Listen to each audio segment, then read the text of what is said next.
Hi hello నమస్తే. ఆంధ్రప్రదేశ్ దేవాదాయ శాఖ మంత్రి ఆనం రామ్ నారాయణ రెడ్డి గారు ఒక ప్రెస్ మీట్ చూశాను. అది ఒకసారి వినండి, దాని గురించి మనం మాట్లాడదాం. మామూలుగా మనకున్నటువంటి వైదిక ప్రమాణాలు ఆగమ శాస్త్రాల ప్రకారం అయితే హిందూ ధర్మాదాయ దేవాదాయ ఆలయాలు వాటి పరిరక్షణలోనే ఈ యొక్క శాఖ పనిచేయాలి. షిర్డీ సాయి ఆనాడు ఈ యొక్క పౌరాణిక హిందూ ధర్మ శాస్త్రాల్లో లేరు. ఉన్నటువంటి వారిని పరిరక్షించడానికి ఆగమ శాస్త్రాలు వైదిక శాస్త్రాల ఆలోచన ప్రకారమే మనం ఈనాడు వాటిని వృద్ధి చేయడానికి సనాతన ధర్మాన్ని కాపాడడానికి పనిచేస్తున్నాం. కాబట్టి హిందూ ఆలయాలకు చెందినటువంటి ఈ నిధులని హిందూ రక్షణ ఆలయాలకు మాత్రమే మనం ఖర్చు చేయాలి. సో అది ఏమన్నారు అర్థమైంది కదా. అంటే సాయిబాబా గుడులకి టీటీడీ నుంచి మేము డబ్బులు ఖర్చు పెట్టమనేది దేవాదాయ శాఖ మంత్రి రామ్ నారాయణ రెడ్డి గారు చెప్పింది. ఓకే, సో అది ఒక పాయింట్. ఇంకొక న్యూస్ కూడా చదివా. ఆ న్యూస్లో ఏమని ఉందంటే సాయిబాబా హిందూ దేవాలయం కాదు కాబట్టి మేము డబ్బులు దానికి ఖర్చు పెట్టాం. ఏదో ఇట్లా 2-3 న్యూస్ పేపర్లు అక్కడక్కడ చూసాం. ఫస్ట్ ఆఫ్ ఆల్ అది టీటీడీ నుంచి డబ్బులు ఖర్చు పెడతారు కాబట్టి, టీటీడీ అనేది ఒక ఇండిపెండెంట్ వ్యవస్థ కాబట్టి, ఇండిపెండెంట్ సంస్థ కాబట్టి, అటానమస్ బాడీ కాబట్టి ఎవరికి ఏ గుడులకి డబ్బులు ఇవ్వాలి, ఏ గుడులకు కట్టాలి, ఏ గడులను కట్టాలి అనేది వాళ్ళ ఇష్టం. టీటీడీ ఇష్టం, కంప్లీట్లీ టీటీడీ బోర్డు ఇష్టం. టీటీడీ బోర్డు చైర్మన్ వాళ్ళందరూ ఉంటారు కాబట్టి వాళ్ళు మేము దీనికే కడతాము, ఇది సిద్ధాంతం అంటే.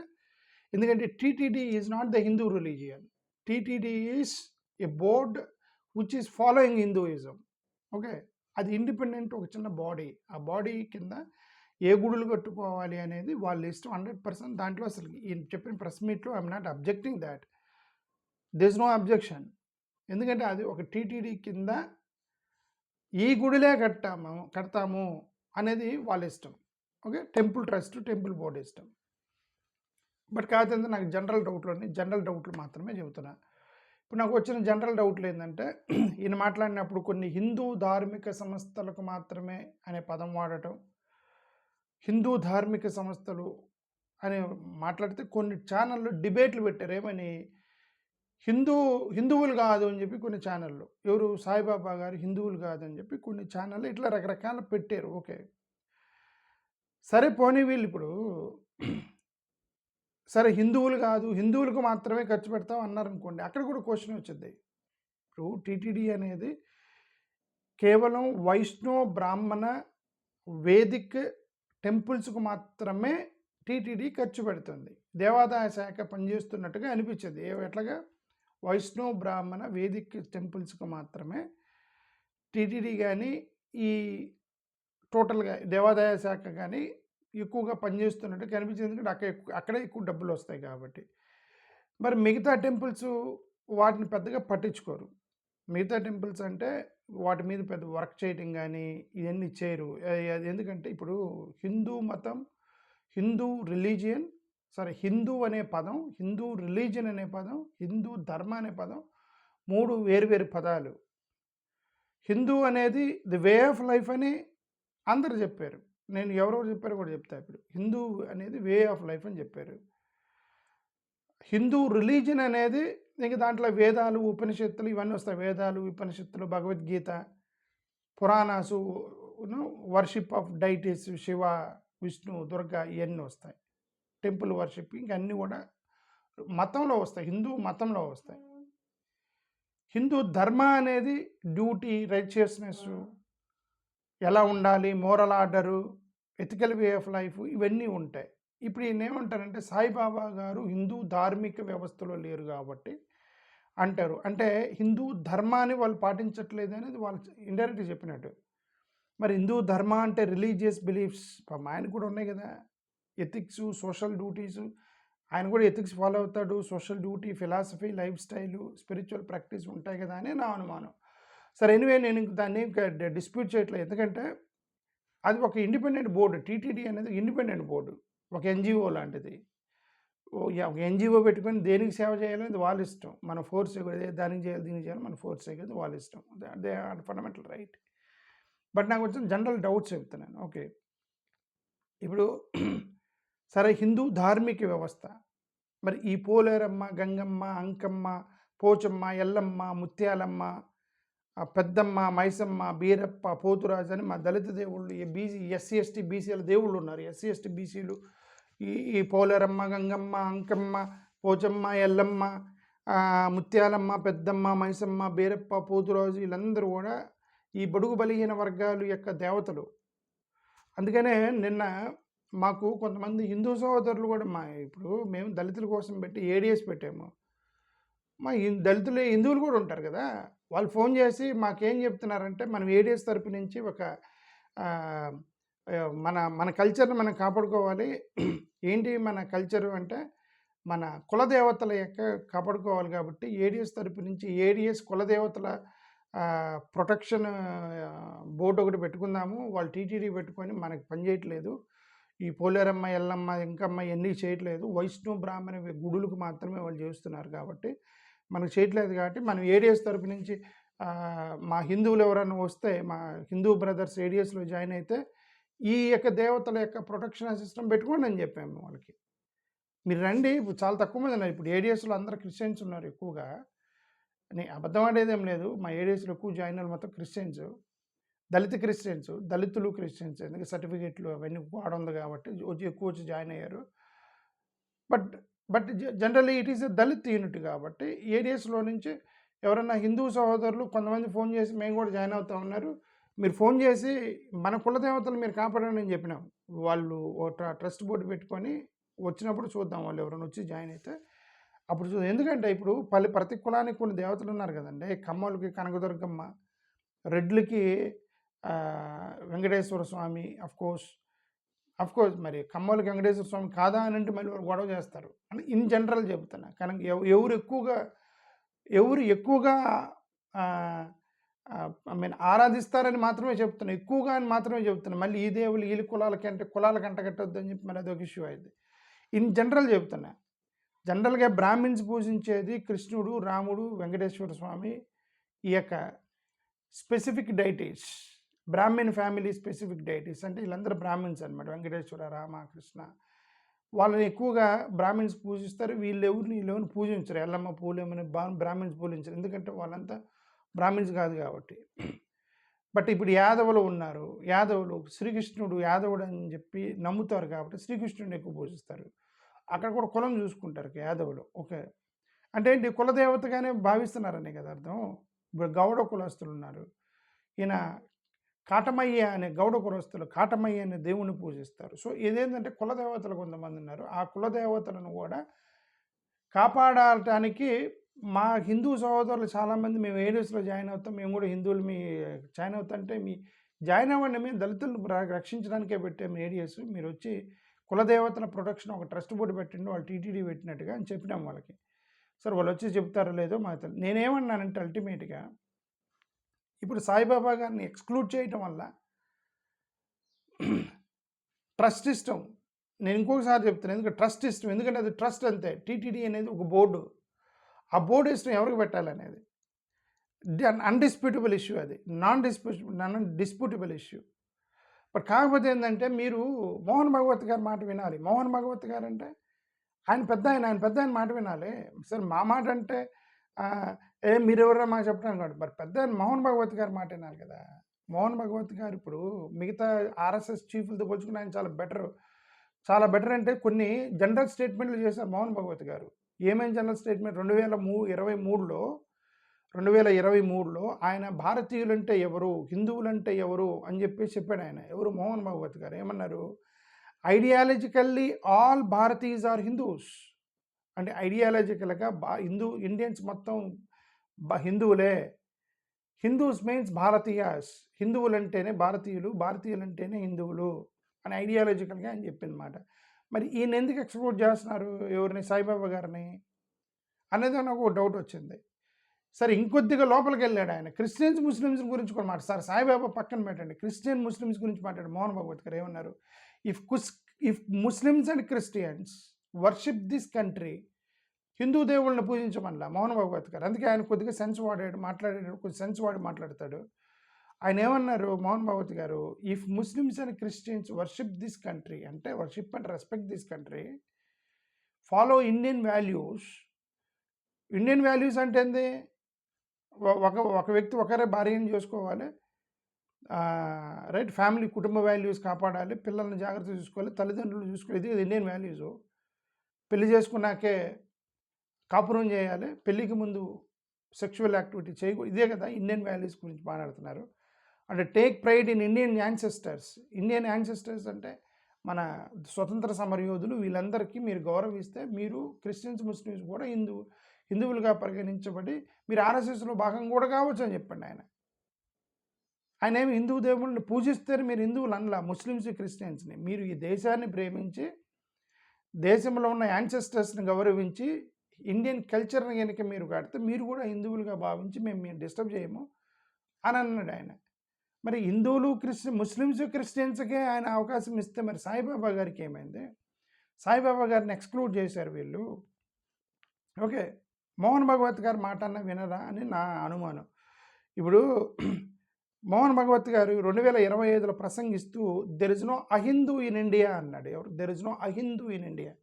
అహిందూ అంటే ఈ భారతదేశం హిందూ కానివాడు లేడు, మొత్తం హిందువులే అన్నాడు. ఆయన ఉద్దేశం ఇంక్లూడింగ్ ముస్లిమ్స్ అండ్ క్రిస్టియన్స్ అనే పదం వాడాడు ఆయన. Including Muslims and Christians. ఎందుకు? హిందూ మతం అనేది మతం కాదు, అది జీవనాధారము అని చాలామంది కోర్టులు చెప్పాయి కాబట్టి. కోర్టులే ఉంది, వీళ్ళే చెప్పారు. ఈ మోహన్ భాగవత్ గారు 2022లో ఒక ప్రసంగం ఇస్తే ఏమన్నారంటే, all people living in India were by definition Hindus అని అన్నారంటే, ఈ భారతదేశంలో నివసించే ప్రతివాడు నిర్వచపూర్వకంగా హిందువులు. మరి బై డెఫినేషన్ మీ హిందూస్ అంటే నేను కరెక్ట్ ట్రాన్స్లేట్ చేశాను లేదో నాకు తెలీదు. ఆయన మోహన్ భాగవత్ గారు అంటే మీరు మోహన్ భాగవత్ గారి మాట కూడా వినరా అని నాను. ఇప్పుడు కాదండి, హిందువులకు మొత్తం పెద్ద ఆయనే కదా, ఆయన మాట వింటరా మోహన్ భాగవత్ గారి మాట? ఇవన్నీ ఎందుకు చేస్తున్నారు? సాయిబాబా గారిని పక్క ఎందుకంటే మన ఆయన సాయిబాబా గుడికి వచ్చి సాయిబాబా మన హిందువే అన్నాడు మోహన్ భాగవత్ గారు. So all people living in India are Hindus in terms of identity అని. ఇప్పుడు 2022లోనే ఐడెంటిటీ ప్రకారం మీరు బయటికి వెళ్ళిపోతే మీరు హిందూ దేశస్తులా అని అడుగుతున్నారు, ఇండియన్సా అని అడుగుతున్నారు. అంటే ఐడెంటిటీ ప్రకారం భారతీయుడంటేనే ఒక హిందువులుగా చూస్తున్నారు అని ఆయన ఒక స్టేట్మెంట్ చేశారు. కరెక్టే కదా. ఎవరైనా మేము ఇండియన్స్ అని అంటే మీరు క్రిస్టియన్స్ అని ఎవరు అంటారు కదా, మేము ఇండియన్స్ అంటే హిందువులు అంటున్నారు విదేశాలకు వెళ్తే. అది ఆయన రెఫర్ చేశాడు Mohan Bhagwat. RSS open to Muslims and Christians అని. ముస్లిమ్స్ క్రిస్టియన్స్ కూడా ఆర్ఎస్ఎస్లో జాయిన్ అవ్వచ్చు అన్నారు. ఓకే, క్రిస్టియన్స్ ముస్లిమ్స్ ఆర్ఎస్ఎస్లో చేరటానికి నేను ఎప్పుడు వ్యతిరేకించాల. దళితులు చేరటానికి వ్యతిరేకించే మీరు నాకు you should understand me. Christians and Muslims మేము ఆర్ఎస్ఎస్లో చేరుతామంటే మీరు చేరండి, మీ ఇష్టం అది. ఇప్పుడు ఆయన అన్నారు కదా, క్రిస్టియన్స్ ముస్లిమ్స్ మీ దేవుణ్ణి మీరు పూజించుకోండి, దేశాన్ని ప్రేమిస్తే ఆర్ఎస్ఎస్లో చేరండి అని. ఒకవేళ అది మీకు అనిపించి కరెక్ట్ అనిపిస్తే మీరు జాయిన్ అండి. మరి దళితులు జాయిన్ అవద్దు అన్నా నేను. ఎందుకు? మనం పెట్టిన డిమాండ్కి ఒప్పుకునేంత వరకు మనం జారొద్దు. Ideologically we are different from RSS అని ఎందుకన్నా అంటే, మా దళితులకు ఒక సమస్య ఉంది, అదే వర్ణ వ్యవస్థ సమస్య. షెడ్యూల్ క్యాస్ట్ వాళ్ళకి, షెడ్యూల్ క్యాస్ట్ అంటే దళితులకి ఒక వర్ణ వ్యవస్థ సమస్య ఉంది. మా అంబేద్కర్ గారు చెప్పారు, ఎన్నిహిలేషన్ ఆఫ్ క్యాస్ట్ ఒప్పుకుంటే మీకు కోఆపరేట్ చేస్తూ ఉన్నారు. ఆయన వారసులం మేము, ఆయన చెప్పినట్టు మేము వెళ్తున్నాం, మీ మీద కోపం ఏం లేదు. ఆయన వారసులమే అంబేద్కర్ వారు. ఎన్నిహిలేషన్ ఆఫ్ క్యాస్ట్కి ఒప్పుకుంటే మేము దళితులు జాయిన్ అవుతాం. క్రిస్టియన్స్ ముస్లిమ్స్ జాయిన్ అయితే జాయిన్ చేయించుకోండి, మాకేం ప్రాబ్లం లేదు. దళితులు మాత్రం ఎన్నిహిలేషన్ ఆఫ్ క్యాస్ట్కి మీరు యాక్సెప్ట్ చేయాలి. ఇది కదా మేము ఏడియాస్ ఆర్గ్యుమెంట్ చేస్తున్నాం చాలా రోజుల నుంచి. మేమేమంటాం అంటే, మోహన్ భాగవత్ గారు ఇదే మాట అన్నారు, ముస్లిమ్స్ క్రిస్టియన్స్ కూడా జాయిన్ అవ్వండి, మాకేం ప్రాబ్లం లేదు. అంటే ముస్లిమ్స్ క్రిస్టియన్స్ని కూడా యాక్సెప్ట్ చేసినప్పుడు సాయిబాబా గారు ఏం చేశారంటున్నా, సాయిబాబా గారు ఏం చేశారు, వీళ్ళు టీటీడీలో ఎక్స్క్లూడ్ చేయడానికి అని అంటున్నా. Hindu identity is above caste divisions అన్నారు. ఎవరైనా ఈజ్ అబోవ్ క్యాస్ట్ డివిజన్స్ అంటున్నారు, కానీ క్యాస్ట్ని తీసేస్తాం అంటలేదు. అది కదా మాకు వాళ్ళతో వచ్చిన సమస్య. ఇప్పుడు ఇమ్మీడియట్గా నేను జాయిన్. ఇప్పుడు చాలామంది అన్నారు, నువ్వు బీజేపీకి బీ టీమ్కి పనిచేస్తున్నావు అని నన్ను అంటున్నారు. ఎందుకు నువ్వు రోజు బీజేపీ ఆర్ఎస్ఎస్ గురించి మాట్లాడుతున్నావు, వాళ్ళని ప్రమోట్ చేస్తున్నావు, నువ్వు కావాలని. నిన్న ఎవరో ఒక వాట్సాప్ మెసేజ్ పెట్టి నీకు బీజేపీ వాళ్ళు డబ్బులు ఇచ్చారు, ఆర్ఎస్ఎస్ వాళ్ళు డబ్బులు ఇచ్చారు నీకు, నువ్వు అందుకని ఆయన గురించి మాట్లాడుతున్నావు అని చెప్పి వెనక చెప్తున్నారు, నాకు మెసేజ్ పెడుతున్నారు, కామెంట్లు చేస్తున్నారు. వాళ్ళు ఎందుకు నాకు డబ్బులు ఇస్తారు స్వామి? కుల వివక్ష తీసేయండి అంటే వాళ్ళు డబ్బులు ఇవ్వరు. అంబేద్కర్ గారు చెప్పినట్టుగా కుల నిర్మూలన చేయండి, ఎనీలేషన్ ఆఫ్ క్యాస్ట్ చేయండి అంటే వాళ్ళు ₹1 కూడా ఇవ్వరు. సోషల్ ఆర్మీనికి అగ్రీ అవుతామంటే ఇస్తారు నాకు బీజేపీ ఆర్ఎస్ఎస్ వాళ్ళు. వాళ్ళు నా ఫ్రెండ్సే. మీకు క్రికెట్ ఆడతాం, ఓకే, మేము షటిల్ ఆడుకుంటాం, ఫ్రెండ్సే. అక్కడ ఒక రెడ్డి గారు ఉన్నారు, ఆయన నేను ఆర్ఎస్ఎస్, నేను అటు వెళ్తుంటే రమేష్ ఎప్పుడు సర్టిఫికేట్ మార్చుకుంటాం అంటుంటాను నన్ను. అంటే ఏంటి ఆయన ఉద్దేశం, నేను ఎస్సీలో ఉన్న సర్టిఫికేట్ మార్చుకుంటావా అని అడుగుతుంటాడు. ఆర్ఎస్ఎస్ మా ఫ్రెండ్, ఓకే. సో కాబట్టి వీళ్ళందరూ ఫ్రెండ్షిప్ చేస్తాం. మేము హిందూ సొసైటీతో కలిసి ఉన్నాము, we are friends, but we worship some other god, but our life is different.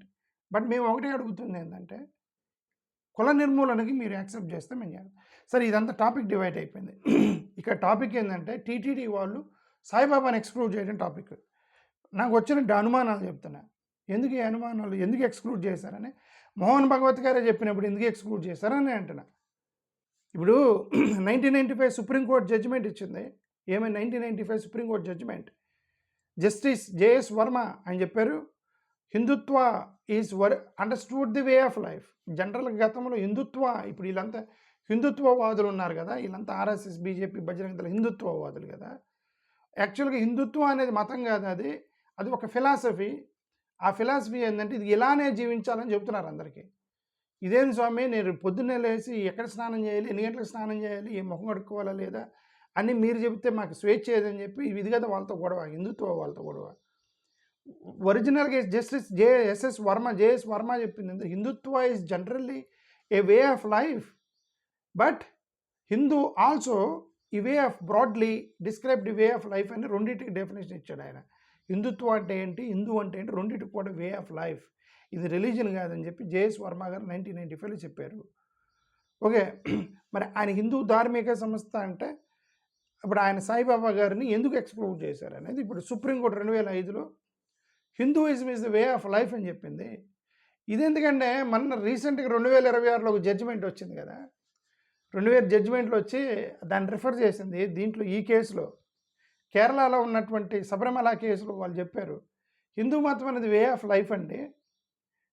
అంటే ఎవరో మహిళలను లోపలికి రానివ్వట్లేదు అని కదా ఆర్గ్యుమెంట్ వచ్చింది. మహిళలను లోపలికి రానివ్వట్లేదు అని ఆర్గ్యుమెంట్ వస్తే ఇప్పుడు ఈమె హిందూ కాదు అని ఆర్గ్యూ చేస్తున్నారు. అంటే ఈమె మా భక్తురాలు కాదు, ఆమె ఎందుకు లోపలికి రావాలి, ఈమె హిందూ కాదు అంటే, నేను హిందూ కాదని నువ్వు ఎలా చెప్తావు అంటే అక్కడ ఆర్గ్యుమెంట్ వచ్చి జడ్జిలు చెప్పారు Hindu is the way of life అని. సో జస్టిస్ బివి నాగరత్న ఈయన ఏం చెప్పారు, ఆయన Hinduism way of life, it has assimilated everybody అని. ఇండియా హ్యాస్ ఎసిమిలేటెడ్ ఎవ్రీబడి అంటే including Christians. Justice BV Nagarathna గారు చెప్పారు ఇంక్లూడింగ్ క్రిస్టియన్స్ అండ్ ముస్లిమ్స్లో కూడా హిందూ సాంప్రదాయాలు ఉన్నాయి, మొత్తం కూడా హిందువులే అన్నాడు. అంటే ఇప్పుడు ఈ క్రిస్టియన్స్ కూడా తాళి కట్టించుకోవటం, బొట్లు పెట్టుకోవటం, కాలికి మెట్లు పెట్టుకోవటం, గాజులు వేసుకోవటం, చీర కట్టుకోవటం ఎవరు సాంప్రదాయం? హిందువుల సాంప్రదాయం కదా. ఓకే, పూలు పెట్టుకోవడం, 3వ రోజు శోభనం అనేది ఎవరి సాంప్రదాయం? ఓకే, చెల్లెలకి అల్లుడిని గౌరవించడం, బామర్దికి కాళ్ళు కడగటం, ఇవన్నీ కూడా క్రిస్టియన్స్ కూడా పాడేస్తారు. సో అందుకని కోర్టు ఏం చెప్పిందంటే ఇట్ ఎసిమిలేటెడ్ ఎవ్రీబడి అంది సుప్రీంకోర్టు. సో సుప్రీంకోర్టు 2026లో నిన్న జడ్జిమెంట్లో ఏమిచ్చింది, Hinduism is the way of life అని ఈ చెప్పింది జస్టిస్ శబరిమల మ్యాటర్లో చెప్పింది. ఇప్పుడున్న సీజేఐ చెప్పుంటాడు, ఓకే, ఇప్పుడున్న సీజేఐ ఎవరైతే ఉన్నారో ఆయన చెప్పుంటారు, ఓకే, సరే అండి, కోర్టులో వదిలేండి. డైరెక్ట్గా బీజేపీ ఆర్ఎస్ఎస్ వాళ్ళు చెప్పారు హిందూయిజం వే ఆఫ్ లైఫ్ అని. వెంకయ్య నాయుడు గారు చెప్పారు హిందూయిజం వే ఆఫ్ లైఫ్, స్పెసిఫిక్గా చెప్పాడు. హిందూ మతం అనేది మతం కాదు, ఇది జీవన విధానం అని వెంకయ్య నాయుడు గారు చెప్పారు. ఆయన కాంగ్రెస్ ఆయన కాదు కదా, క్రిస్టియన్ ముస్లిం కాదు కదా. సార్ పోనీ హిందువులు మీకు వ్యతిరేకంగా మాట్లాడే హిందువు కాదు కదా. ఆర్ఎస్ఎస్లో మెంబర్ అయినటువంటి, భారతీయ జనతా పార్టీ ప్రెసిడెంట్ అయినటువంటి, భారతీయ జనతా పార్టీని నడిపించిన వెంకయ్య నాయుడు గారు చెప్పారు హిందూ మతం వే ఆఫ్ లైఫ్ అన్నప్పుడు ఈ సాయిబాబా గారిని ఎందుకు ఎక్స్క్లూడ్ చేశారంటున్నాం మేము. అటల్ బిహారీ వాజ్పేయి గారు చెప్పారు, సరే వెంకయ్య నాయుడు గారు మోడర్న్ యాన్సెస్టర్స్ని మనం గౌరవించాలి, అటల్ బిహారీ వాజ్పేయి గారు చెప్పారు ది వే ఆఫ్ లైఫ్ అని. నరేంద్ర మోడీ గారు చెప్పారు వే ఆఫ్ లైఫ్ అని చెప్పి. సరే ఇప్పుడు నరేంద్ర మోడీ గారిని ఇందిరాగాంధీతో పోలుస్తున్నారు కదా. యాక్చువల్గా వాళ్ళిద్దరికి సంబంధం, నరేంద్ర మోడీ గారు ఇందిరాగాంధీతో సమానం వీళ్ళు చెబుతున్నారు. ఇందిరాగాంధీ వేరు, నరేంద్ర మోడీ గారు వేరు. నేను ఇందిరాగాంధీని నరేంద్ర మోడీ గారు తట్టుకోలేరు. ఓకే, బేసికల్లీ ఆమె స్టేచర్ కలిగిన వ్యక్తి ఇందిరాగాంధీ. నరేంద్ర మోడీ గారు ఈయన రాజకీయం డిఫరెంట్. ఈయనన్ని ప్రైవేటైజేషన్ చేశాడు. వాళ్ళందరూ పబ్లికైజేషన్ చేశారు, రిజర్వేషన్లు ఇచ్చారు. ఈయన ప్రైవేటైజేషన్ చేయటం ఇవన్నీ చేస్తున్నాడు మోడీ గారు. బడుగు బలహీన వర్గాల యొక్క కాంటెక్స్ట్లో ఒకవేళ బ్రాహ్మణులు అగ్రకులాల వాళ్ళకి నరేంద్ర మోడీ గారు టాప్ లీడర్, ఇందిరాగాంధీ నథింగ్ అనిపించవచ్చు. బట్ పేదలకు ఇందిరాగాంధీ ఎవ్రీథింగ్, నరేంద్ర మోడీ గారు కాదు. ఎందుకంటే ఆమె పేదలకి భోజనం పెట్టింది ఇందిరాగాంధీ. కాలువలు దువ్వించడం, పేదలకు భోజనం పెట్టడం, రిజర్వేషన్లు ఇవ్వటం, పబ్లిక్ కంపెనీలు పెట్టి ప్రభుత్వ ఉద్యోగాలు కల్పించింది వాళ్ళు, ఆ ఇందిరాగాంధీ వాళ్ళు. సో కాబట్టి మాకు Indira Gandhi is definitely greater than Narendra Modi గారు. బట్ ఈ అగ్ర కులాల వాళ్ళకి, బ్రాహ్మణులకి, వాళ్ళకి మాత్రం ఇందిరాగాంధీని తిడతా ఉంటారు. మోడీ గారు దేవుడిగా పూజిస్తారు, వాళ్ళ ఇష్టం అది. నేనేమన్నానంటే లాల్ కిషన్ అద్వానీ గారు చెప్పారు వే ఆఫ్ లైఫ్ అని. ఇప్పుడు ఈ అల్టిమేట్గా నేను ఇదంతా ఎందుకు చెప్పానంటే, మొన్నటి వరకు టీటీడీలో నుంచి సాయిబాబాకు కూడా గుడులు కట్టిన వాళ్ళు ఇప్పుడు కొత్తగా సిద్ధాంతం తీసుకొచ్చి మేము సాయిబాబా గుడికి ఫండ్ కట్ చేస్తున్నాం అన్నారు. ఎందుకు అంటే ధార్మిక సంస్థ అన్నారు. కోర్టు జడ్జిమెంట్లు డిఫరెంట్ చెప్పినాయి. మీ ఓన్ మోహన్ భత్ గారు డిఫరెంట్గా చెప్పారు. వీళ్ళకు కొత్తగా వచ్చినటువంటి ఐ ఓపెనింగ్ ఏంది? వీళ్ళేమి సింపుల్గా ఇక్కడ ఆంధ్రప్రదేశ్లో ఒక చర్చ నడుస్తుంది. సాయిబాబా హిందువు కాదని చర్చ నడుస్తుంది. ఎందుకు చేస్తున్నారో తెలియదు. అదే చెప్తాను. ఇప్పుడు ఇప్పుడు అర్జెంటుగా మనం పోలేరమ్మ గుడి కట్టుకున్నానికి మాల దేవత, మల్లన్న దేవత, మాల దేవత, పోలేరమ్మ బీరప్ప పెట్టామనుకోండి, వాళ్ళు హిందువులు కాదంటారు. ఇలా హిందువులు కాదన్నారని కదండి అంబేద్కర్ అక్కడ కొట్లాడారు. ఆ రోజు ప్రతి మాలపల్లిలో, మాదిపల్లిలో గుడి ఉంది. అంబేద్కర్ గారు ఉన్నప్పుడు ప్రతి మాలపల్లి, మాదిపల్లిలో గుడి ఉంది. ఆ గుడిని పూజిస్తున్నారు, పొర్లు దండాలు పెడుతున్నారు. ఇదంతెందుకు ఆకువీడులో మా గొంతెనమ్మ గుడి ఉంది, అక్కడ పూజ చేశారని కదా వాళ్ళు చెప్తున్నారు. మీరు హిందువులు కాదు, ఓన్లీ వైష్ణవ బ్రాహ్మణ గుడులకి వస్తేనే హిందువులని ఆ రోజు అన్నారని. అయితే మీరు మీ పని మీరు చూసుకోండి అని అంబేద్కర్ అడ్డం తిరిగాడు. అది కదా అడ్డం తిరిగింది అంబేద్కర్ గారు. సో కాబట్టి ఇప్పుడు ఇవన్నీ ఒక్కొక్కటి ఎక్స్క్లూడ్ చేసుకుంటే పోతే ఇప్పుడు సాయిబాబాని ఎక్స్క్లూడ్ చేస్తారు, రేపొద్దున ఇంకొక దేవుడిని ఎక్స్క్లూడ్ చేస్తారు. ఓన్లీ బ్రాహ్మణ దేవుళ్ళు మాత్రమే మేము పనిచేస్తాము. టీటీడీ ఏమంటారు, ఎండోమెంట్ డిపార్ట్మెంట్ అని చెప్పి ఇంకా ఆనం రామనారాయణ రెడ్డి గారు చెబుతున్నారేమో మనకు తెలీదు. కొద్దిగా ఓపెనింగ్గా ఉండాలి. మోహన్ భగవత్ గారు లాగా, వెంకయ్య నాయుడు గారు లాగా, అటల్ బిహారీ వాజ్పేయి గారు లాగా, నరేంద్ర మోడీ గారు లాగా మీరు కొద్దిగా ఓపెన్గా ఉండాలి. ఇలా రిస్ట్రిక్టెడ్గా ఉండకూడదు. వాళ్ళే ఓపెన్గా ఉంటే మీకేంటి ప్రాబ్లం? మీరు ఓపెన్గా ఉండాలి. అది నేను చెప్పేది. థ్యాంక్ యూ, నమస్కారం.